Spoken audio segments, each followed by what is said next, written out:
સુરતમાં વરસેલા ભારે વરસાદે તાપી કિનારે વસતા લોકોની મુશ્કેલી વધારી છે। 16 ઇંચ વરસાદ વરસતા તાપી કિનારાના ઘર પાસે ધોવાણ થયું। ગામનું પાણી નદીમાં ભળતા જમીનનો ભાગ ધોવાઈ ગયો। નદી કિનારે બનેલા ઘરના પાયા દેખાયા। તાત્કાલિક નદી અને ઘર વચ્ચે પાડો બનાવવાની સ્થાનિકોની માંગ છે।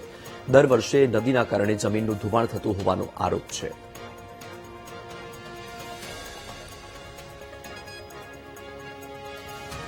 અમારા ઘરને ઘણા 20-25 ઘરને ધોવાણ લાગ્યું છે। ગામના પાણીની ગટર લાઈન વર્ષોથી અમે કહેતા આવ્યા છે। સરપંચને તલાટીને બધાને રજૂઆત આજે બી અરજી લખાવીને અમે તૈયાર જ છે, તો કોઈ જોતા નથી અને ધોવાણના લીધે જીવ જોખમમાં ઘર ખાલી કર્યા છે। કઈથી ધોવાણ થયું છે? આ ગામનું પાણી બી આવે, વરસાદનું બી પાણી ઓછું, વરસાદથી કઈ ધોવાણ એટલું બધું નહીં લાગે। વરસાદ બી જાજો પડ્યા વખતે પણ આ ગામના ગટર લાઈનથી જ આ બધું ધોવાણ લાગ્યું છે। તાપી કિનારેની નજીકમાં ખાડી છે, ત્યાં સતત પાણીનો ડેલી સતત પાણી વહ્યા કરે છે। એના લીધે અમારા ઘરને ધોવાણ લાગે છે। જયારે ચોમાસું આવે ને ત્યારે બહુ પાણી જાય છે, એના લીધે અમારા ઘરને ધોવાણ લાગે છે।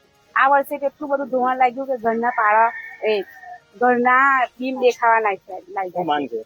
અમારે માંગ એ છે કે સરકાર અમને પાળો કરી આપે અને આ ગટરનું જે પાણી છે એ આગળથી અમને પાઇપ નાખીને આગળથી કરી આપે।